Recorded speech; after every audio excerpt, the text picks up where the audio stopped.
पहले अगर गांव में किसी को नपुंसक कह देते थे या बांझ कह देते थे तो उसको बट्टा कहते थे। और आजकल एडवर्टाइजमेंट में आता है कि खुशियों का नया पैमाना आईवीएफ सेंटर। मतलब आजकल वो आपको कहते हैं बांझ होना और नपुंसक होना कोई बुरी बात नहीं है, तो हर घर में है भाई। मेरे करनाल का आंकड़ा बता रहा हूं 2023 का, क्योंकि 24 का आंकड़ा अभी मेरे पास आया नहीं है तो इसलिए मैं 24 वाला नहीं बता सकता। 2023 में 1,38,000 बच्चा अकेले करनाल में पैदा हुआ आईवीएफ से। 1,38,000 बच्चों का मतलब हो गया 1,38,000 माँ बाप, मतलब 2,76,000 हो गए ना मानस, लड़का लड़की टोटल मिला के जोड़ा बनेगा ना, एक बच्चे का माँ बाप जोड़ा बनेगा। तो आप ये आंकड़े को हर जिले में कैलकुलेट करके देख लो और आपको ऐसे चिढ़ाते हुए मिलेंगे।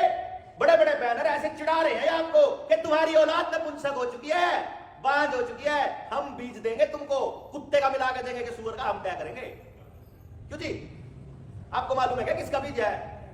पहले कहा कुत्ते का बीज गाड़ी होती थी, अब ये गर्व की बात है कि मेरा बेटे में कुत्ते का बीज है।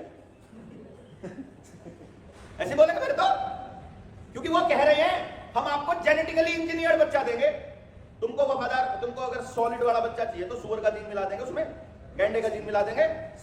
ऐसी फसलें भी तो दे रहे ना आपको वो। अरे गधा खच्चर बनाया तो था, अब गधा क्या था, दौड़ नहीं सकता, वजन खींच सकता है। घोड़ा क्या है, वो दौड़ सकता है लेकिन वजन कम खींचेगा उससे मुकाबले। तो एक काम करो ना, खच्चर और घोड़े का मिश्रण बना के, ओ गधे का और घोड़े का मिश्रण बना के खच्चर बना दो, घोड़े की तरह भागेगा और गधे की तरह वजन खींचेगा। किया संकर प्रजातियां पैदा की ना इन्होंने, तो बच्चे को भी कह रहे हैं तुमको नीली आंखें चाहिए तो वो भी मिल जाएंगी, गोरा रंग चाहिए तो वो भी मिल जाएगा, हाइट कितनी चाहिए वो बताइए, आपको चाहिए क्या वो बताओ ना। वफादार बच्चा चाहिए तो कुत्ते का मिला देंगे, दौड़ने वाला बच्चा चाहिए, धावक बच्चा चाहिए तो घोड़े का मिला देंगे। उनको तो जीन ही तो चेंज करना। आपकी फसलों में कर रखा भाई, अमरूद में कर रखा, पपीते में कर रखा, सारे फलों में कर रखा, सारी सब्जियों में कर रखा, सारे अनाज में कर रखा, डंगरों को लगाने लग रहे, आपके डंगरों को भी जेनेटिकली मॉडिफाई करने लग रहे। आपके आसपास किसी को छोड़ा नहीं तो आदमी को छोड़ देंगे क्या? आपको लग रहा है छोड़ देंगे? तो आपकी औलाद आपकी रहेगी नहीं। जितने आईवीएफ वाले बच्चे पैदा हो रहे हैं, जहां से भी आप बिलोंग करते हो, मुझे पूरा यकीन है आपकी किसी रिश्तेदारी में मिलेगा, नहीं मिलेगा तो आपके गांव में तो पक्का मिलेगा एक आईवीएफ वाला। उस आईवीएफ वाले बच्चे से एक बार मिलकर देखना, जितने भी गांव में है ना, वो आईवीएफ वालों से मिलकर देखो आप। उन बच्चों का समाज से कनेक्शन ही नहीं है, क्योंकि उनके डीएनए में उनके पुरखों की इंफॉर्मेशन ही नहीं है। भाई आपका जो डीएनए है ना, ये जो अगली संतान में जाता है, मां और बाप दोनों का डीएनए जाता है, वो एक कनेक्शन इनबिल्ट होता है कुदरती, आपको करने की जरूरत नहीं, वो एक कनेक्शन है, समझ गए ना? आपको बताने की जरूरत नहीं है। वो कनेक्शन गायब हो जाएगा अगर डीएनए के उसके अंदर स्ट्रैंड के अंदर कोई थोड़ा बहुत भी बदलाव कर दिया तो। और वो बदलाव उन्होंने कर दिया, करने के बाद अब वो बच्चा, उसका जो डीएनए है उसके अंदर ना बाप की इंफॉर्मेशन है ना मां की इंफॉर्मेशन है, वो बस आपकी कोख से पैदा हो चुका है, वो आपको दिखता है आपका है, आपको एक संतुष्टि है कि आपकी प्रॉपर्टी उसको ट्रांसफर हो रही है, वो आपका नहीं है कुछ भी उसके अंदर। ऐसा कैसे हो सकता है कि वो यूपी वालों से इतना डरते हैं, पश्चिमी उत्तर प्रदेश वालों से, और वो बिहारियों से नहीं डरते हैं? बिहारियों से वो दूसरे एंगल से डरते हैं, हरियाणा वालों से वो अलग एंगल से डरते हैं, सरदार सामने खड़ा हो तो उनके दूसरे तरीके के पसीने निकलते हैं, और टाइप के निकलते हैं ना। ऐसा कैसे हो सकता है कि फौज की भर्ती हो, फौज में कौन नहीं लगना चाहता? लगभग सभी लगना चाहेंगे, नौजवान बच्चे जिनको रोजगार चाहिए और जिनको कहते हैं कि चल भाई कोई बात नहीं, सिपाही की नौकरी मिल जाए।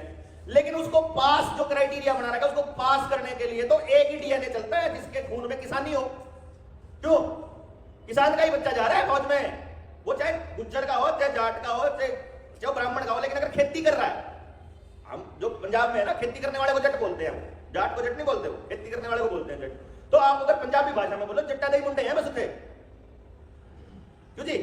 मतलब मैं उसको किसान बोल रहा हूं जिसके घर में खेती हो रही है, जिसके घर में पशुपालन हो रहा है। केवल वही बच्चे पास कर पाते हैं उसका क्राइटेरिया, यानी वो डीएनए में है उनके, तभी कर पाते हैं वो पास, क्योंकि वो उसी के लिए बने हैं।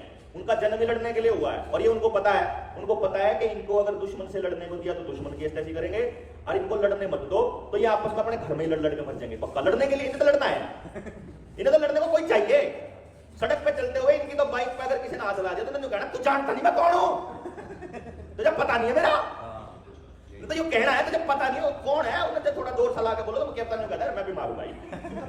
लेकिन बात यह है कि अगले ने एक बार तो कहना ही है कि तुझे पता नहीं, क्या बताऊंगा तुझे, वो उसके खून में है, और वो आपका खून, आपका डीएनए बदला जा रहा है। और आपको मालूम भी नहीं है, पता ही नहीं चल रहा आपको कि कब आपके बच्चों को नपुंसक किया जा रहा है।